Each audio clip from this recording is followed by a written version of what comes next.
back to the channel, ladies and gentlemen. In today's video, I'm going to be covering a long since requested video you guys have been asking for such a long time. What if Naruto was a puppet master? And to be honest, the reason that I hadn't done this video is because I just was never too sure how it was going to perform. Between Kankuro, Sasori, and Lady Chiyo, I just wasn't convinced that a lot of people actually wanted this video, but clearly you did, so I'm finally here to deliver. Oh, and that said, if you guys somehow managed to hit 1,000 likes for this video, then I promise to drop the full 2-hour version of this in 24 hours. So good luck with that. And also, if you guys finish this video and you leave wanting more, then check out What If Naruto Had a Time Dojutsu on That One Weeb's channel. I recently just did a 3-hour collab on his channel, and honestly, I have to say, it's easily a top 10 video I've ever done. So go check it out. Link will be down below in the description and the pinned comment. But with that out of the way, ladies and gentlemen, enjoy. Alright, we begin our story in the perspective of a 7-year-old Naruto, with Naruto being at home and kind of being extremely sad considering that today was his birthday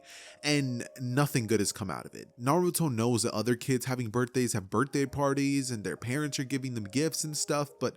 Naruto, none of that. Naruto would be sitting there sulking when suddenly at the door you would hear a knock, and none other than Hiruzen would be standing there with a cake in his hand, a small one might I add, and a puppet for him.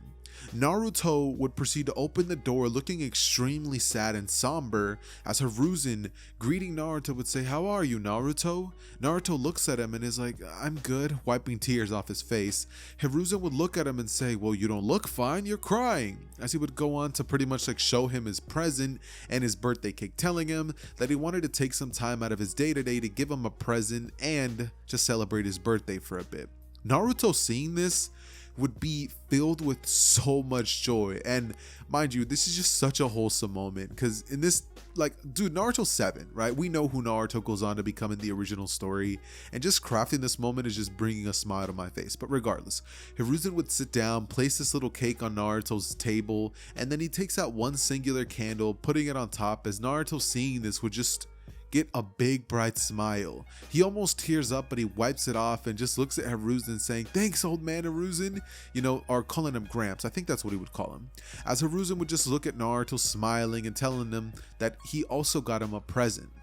With Naruto being like, "What? This isn't my present?" From Hiruzen's back, he would pull out a large marionette type puppet. It would be like kind of like a clown looking puppet, and for the purposes of this what if, it's going to be named Harlequin, which is going to be Naruto's first ever puppet that is definitely going to be turned into a real like puppet that can attack and stuff like that down the line in the series. But for now, Naruto's given this really cool puppet toy named Harlequin, which obviously he's going to name him, but yeah, Naruto would be given this puppet, and after this, he and Hiruzen would celebrate for like what seems like an hour to Naruto, as Hiruzen tells Naruto that unfortunately he has to go after, a little bit of a conversation with him, and Naruto thanking him so much for his gift. After Hiruzen would leave, Naruto would just stare at the puppet and for a slight moment think that it's a little creepy looking. But Naruto would start playing with it and he would have so much fun realizing that this is a toy that can be like a friend to him. It's a toy that Naruto could make have life itself, right?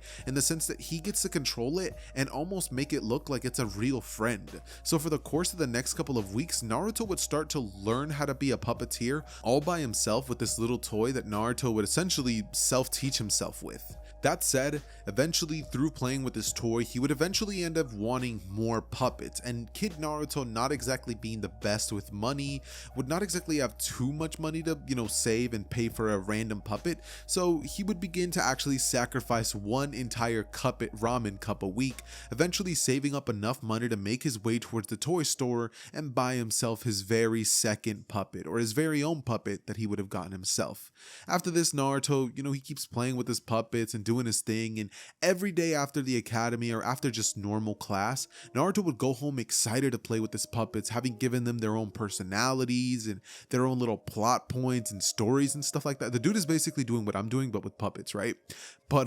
that said, Naruto would eventually end up accidentally breaking Harlequin's arm, and when he does this, Naruto just starts freaking out, wondering if there's any way that he can fix it, right? So Naruto starts trying to like see if there's anything he can do,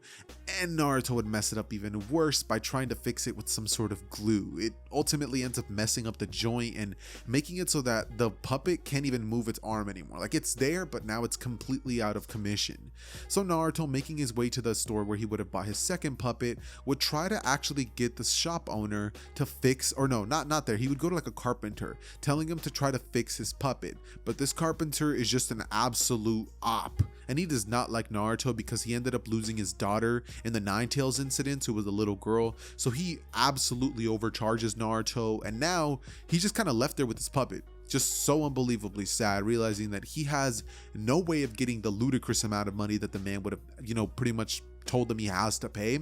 And Naruto goes home extremely sad, just playing with his other puppet and doing his best to, keep a bright smile on. But it really ate at him every day knowing that he could no longer play with Harlequin.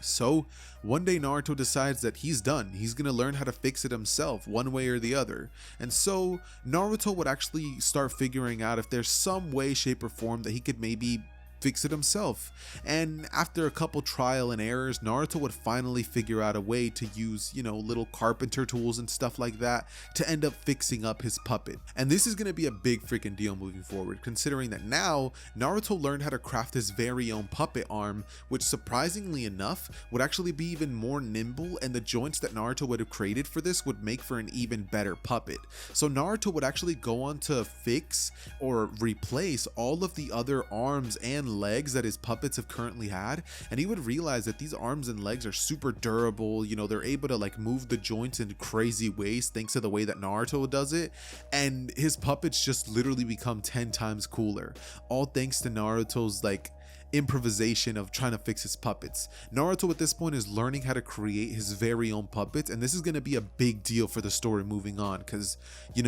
just like Kankuro and Sasori, Naruto's going to be able to craft his own puppets and not have to, use... I'm not sure if there's a store where you could buy puppets to like attack people with. I don't think that's a thing, but if it was, Naruto's not going to be able to do that stuff. So with that being said, Naruto would continue playing with his puppets, and we would eventually jump cut to a, 9-year-old Naruto who would be home alone playing with his puppets like usual, creating his own little world where everything was just happy, when suddenly he would hear another knock at the door. Naruto, having gotten used to how Hiruzen would knock on the door, would go to open it, and Hiruzen would walk inside telling him that he's just here to give him the rent money for this month. Naruto, hearing that, would nod and be like, thank you, Hiruzen. And Hiruzen, seeing that Naruto now had a bigger collection of puppets, because now it wasn't just the one he gave him or the other one that he's had for such a long time, but now Naruto had like 11 puppets on the ground that he was clearly playing with before he had gotten there. And Hiruzen, seeing this, realizing that Naruto clearly is into puppets, wanting to have a bit of a moment where, he showed off to Naruto and was like, look at what I can do, Naruto, pretty much ends up using the puppeteer jutsu, which we're just going to be assuming for plot purposes that he knows the basics of. So using this jutsu, he would create 7 chakra threads, as he would cause like 3 puppets to actually stand up and move on their own. Naruto, seeing this, would be like, what? How are you doing that? Knowing that this is not exactly a jutsu that's common knowledge. This is something that's more so, tailored to the Sand Village. And so Naruto, seeing this, would be absolutely mesmerized, needing to learn how to perform this jutsu, because not only would something like this help him play with his toys a lot, Naruto thinks that this would just be so cool, and would instantly realize that if he was able to maneuver his puppets, maybe this can even have some sort of offensive value for him, because in this specific timeline, while Naruto is not exactly going to be exactly the same one that we get in the original, he is going to be a lot weaker when it comes to his taijutsu. Is he physically strong? Yes. But his taijutsu freaking sucks, man. So he's not able to beat any of his classmates in one-on-one combat, and Naruto thinks that something like this could definitely flip the tables on his side. And so Naruto would ask Hiruzen if he can teach him how to do that, but Hiruzen would say that he'll teach him another day, and this would go on to prompt at least a month or two of Naruto constantly going to Hiruzen's office every single day and being like, can you teach me now? Can you teach me now? Can you teach me now? To the point where Hiruzen is just sitting there and he's like, all right, I'll teach you. Naruto would smile as Hiruzen would go on to show him the very basics of how to use the puppet jutsu, telling him that to do this requires advanced chakra control, considering the fact that he has to create chakra strings which then attach onto these said puppets and create, you know, this movement with the puppets without him having to actually do anything. And Naruto, seeing this, would begin to attempt this over and over. As for the next 15 minutes, Naruto would struggle to, you know, perfectly channel his chakra to create the thread when suddenly one would be made, and Naruto would cause one of the puppet's arms to actually lift up, with Hiruzen shocked that Naruto has this level of chakra control, which obviously in the normal Naruto story wouldn't make sense considering that he had borderline zero chakra control, and that was all thanks to Kurama's interference. In this timeline, we're going to be saying that Kurama can't interfere with Naruto's chakra, so he's going to be having much better chakra control, and we're also going to honestly have to make him a bit of a genius, just due to the fact that without those two things being changed, this story is just going to be making zero sense. So yeah, with that said, that's how Naruto's able to do this. Once Hiruzen would see this from Naruto, he would smile as he would know that Naruto's for sure gonna master this technique. He just needs a bit more time. So he would go on to tell Naruto that with that, he could probably learn the rest on his own. And Naruto, you know, would grab two of his puppets, which he would have brought for Hiruzen to demonstrate with, as he would go back home, and for the following next couple of months, Naruto would work on this ability until he would finally get it down pat, being able to use his puppeteer jutsu to create multiple threads of chakra because of the fact that he has massive, and I mean massive chakra reserves at just the like small age of 9 years old. And so Naruto, using these abilities, would use his combat theory on the puppets, as using these strings on very small puppets, which mind you are fragile because like they're small and they're not meant for combat, would cause them to zip around the room, moving at insane levels of speed thanks to the fact that they're so small and nimble that they're straight up moving at literally tuning level speeds. And this is happening in his room, mind you. So Naruto, seeing this, would proceed to have the biggest smile on his face, as for the following weeks, Naruto would craft two puppets, which he would perfectly tailor to be combat-oriented puppets, which are going to be really small because Naruto wants the greater speed that comes along with them, not yet acknowledging that he could probably make a really big one, which he still hasn't done so, to do, you know, more, you know, crazy things. And so, as Naruto's working on all this, still in the classroom, he would be acting like the class clown, you know, trying to get attention from people because Naruto still is, you know, kind of attention deprived and wants people to notice him, even if it's, you know, bad attention. And so Naruto's grades in this timeline are still not going to be reflecting his prodigious nature. So we would eventually get a day come around where Naruto and Kiba would be facing off against each other during their occasional sparring sessions. And so Naruto and Kiba turning towards each other would create the symbol of like shinobi peace or whatever it is, as they both, you know, engage with each other, and Akamaru would go rushing towards Naruto immediately, with Kiba saying, "Come on, Akamaru." Akamaru doing so would then instantly be hit by two puppets that come flying in out of nowhere, which Naruto would be controlling using his puppeteer jutsu, and he would hit Akamaru, sending him crashing to the ground, as Kiba would be like, "What was that?" Suddenly, this small little toy looking object would come flying at his stomach as it would crash into him, and Kiba, holding his stomach, falling onto one knee, would be like, "What the?" as another puppet comes flying in at incredible speeds, hitting him in the face,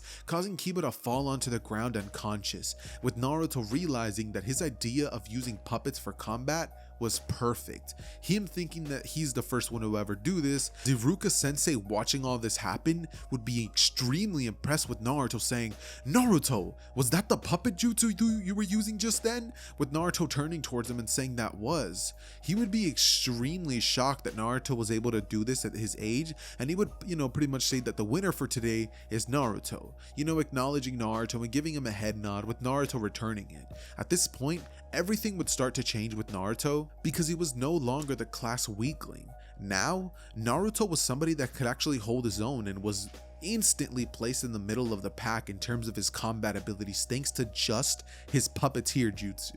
That said, as time would pass, and mind you, Naruto's still 9 years old, so he still has like 2 years in the academy left, would have more than enough time, or 1 year and a half really, maybe like 1 year and a couple months realistically, to create more puppets, fine-tune his jutsu, and that's exactly what Naruto would do. By the end of this, Naruto would clearly be the strongest in the classroom in terms of a head-to-head match with Sasuke if that was to happen,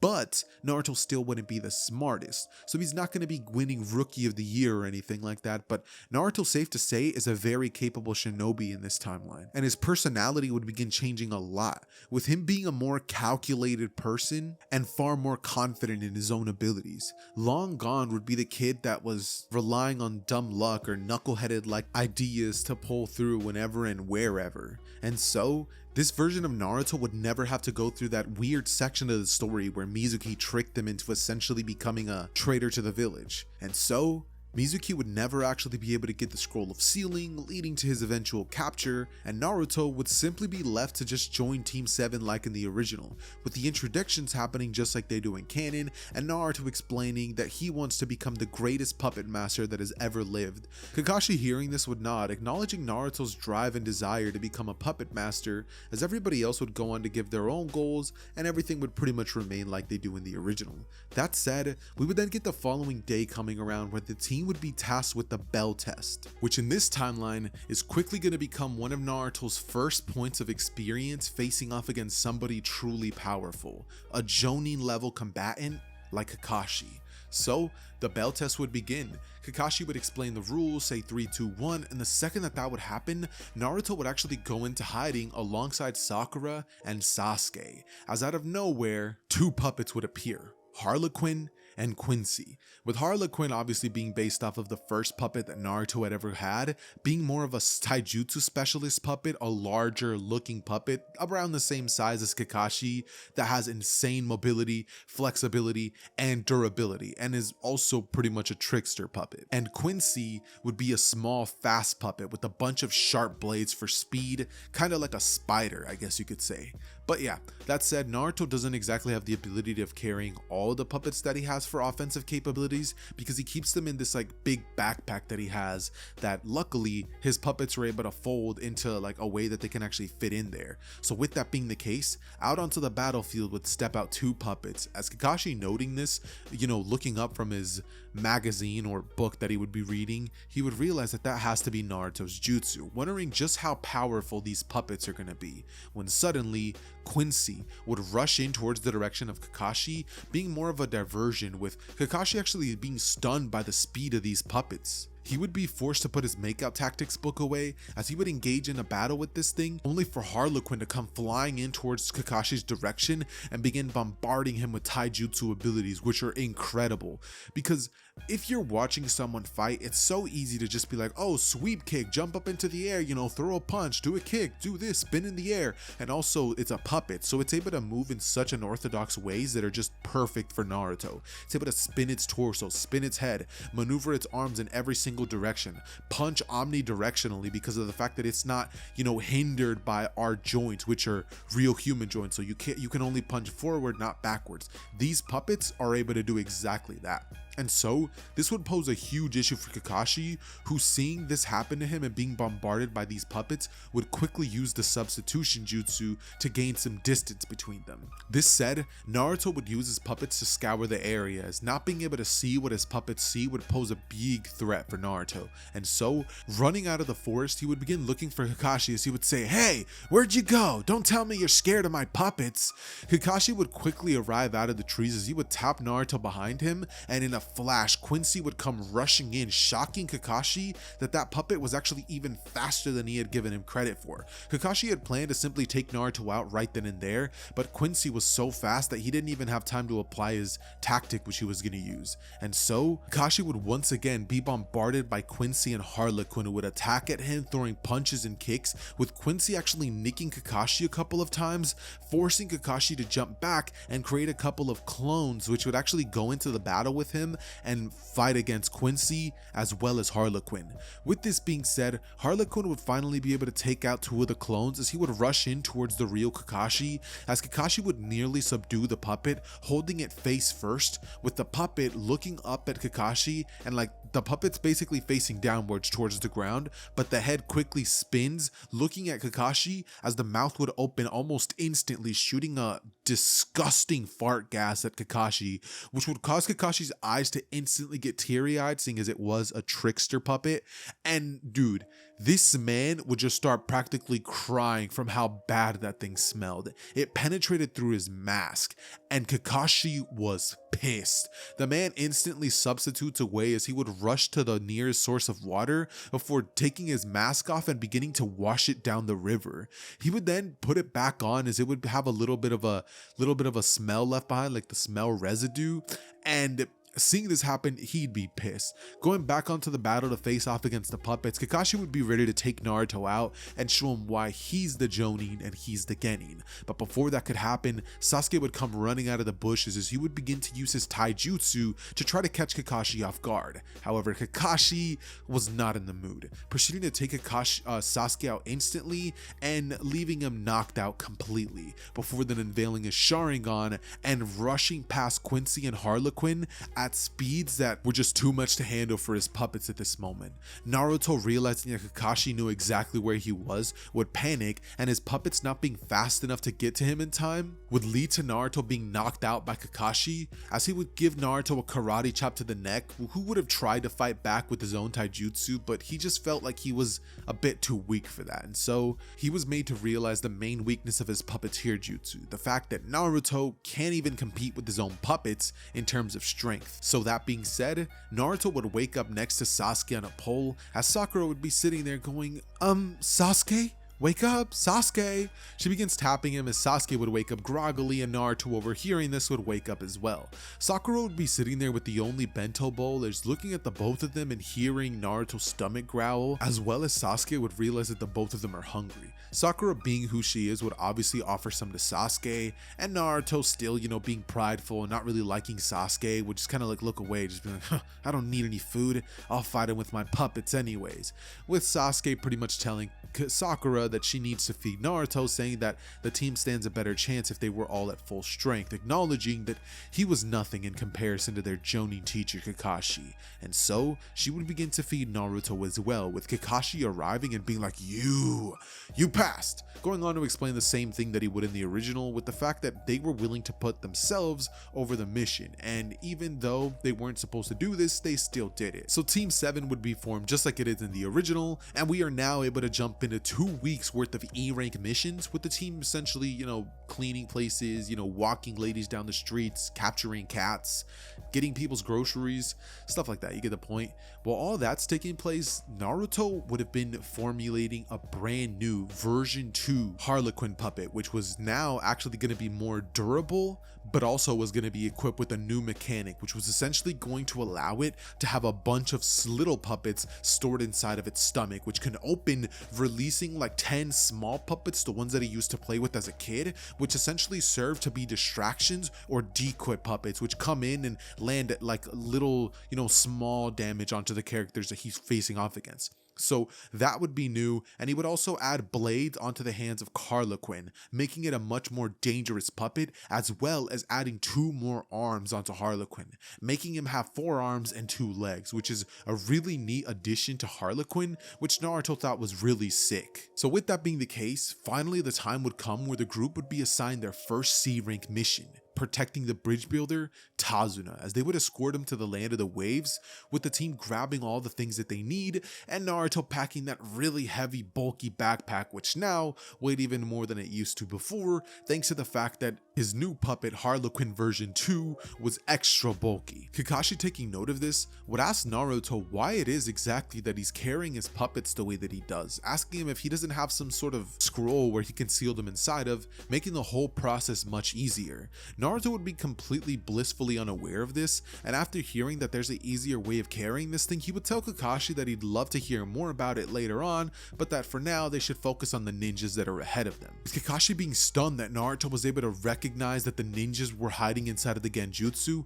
but not realizing that Naruto didn't literally mean the ninjas ahead of them, but the people that they were going to encounter during this mission. And so, when the 2 demon brothers would finally come out of their Genjutsu and attack them, Naruto, while caught off guard, would quickly quickly be able to use both of his puppets to lunge out at them, as each puppet would rush at a demon brother and proceed to land an absolutely fatal blow on each one of them. As the team seeing Harlequin's new design, they would all be stunned, being like, "Naruto, he looks a lot different, what did you do?" But Naruto would simply be like, "Don't worry about it," and Sasuke, seeing that Naruto's puppets were way faster than he was at reacting, would kind of just be like,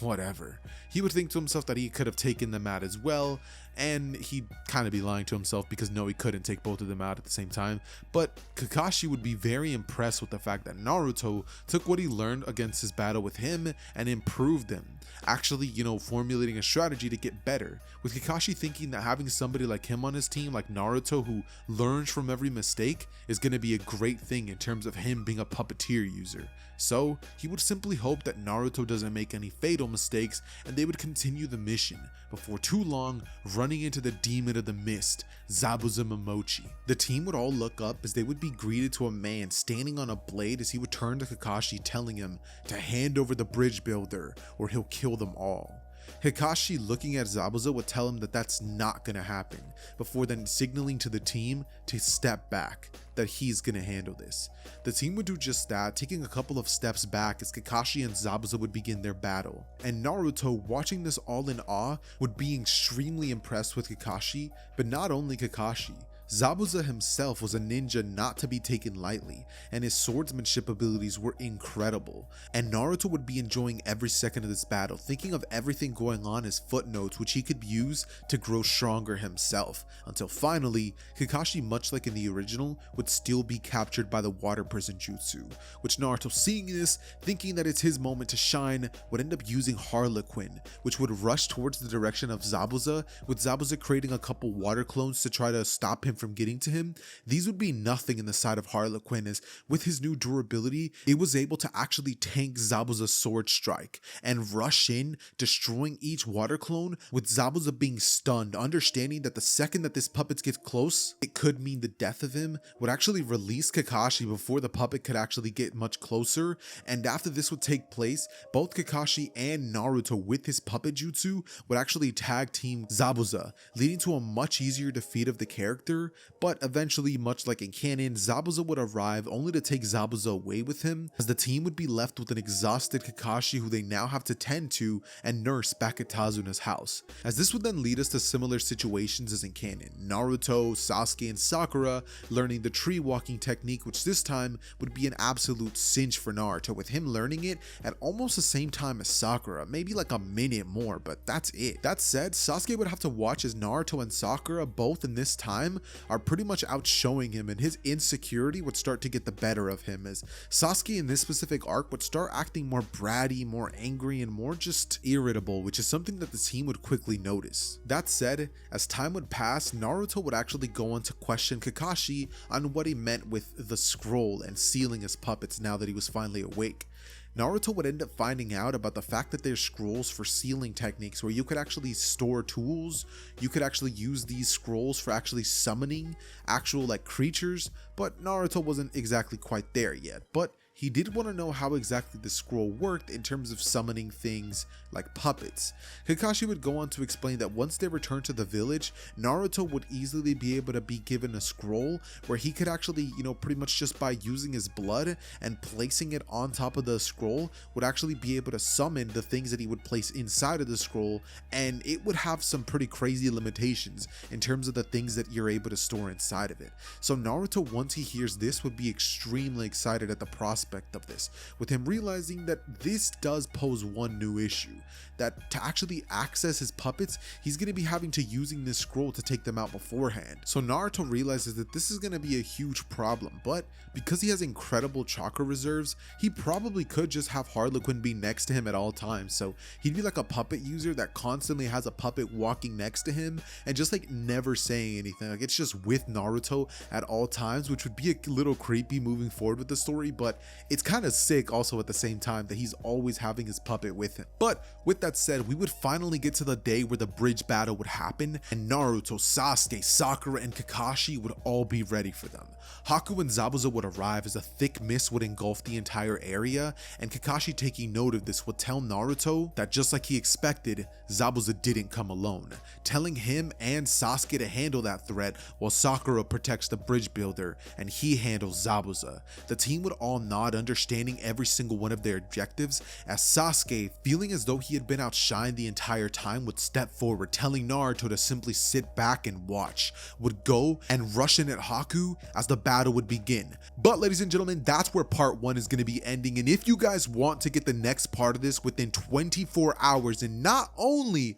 have it be a part, then drop 1,000 likes, and I promise that I'll be dropping the next part of this within 24 hours. So show me down below that you guys are going to be wanting to see this immediately. But with that being said, good luck. It has been your boy Xehther, and I am out. Peace.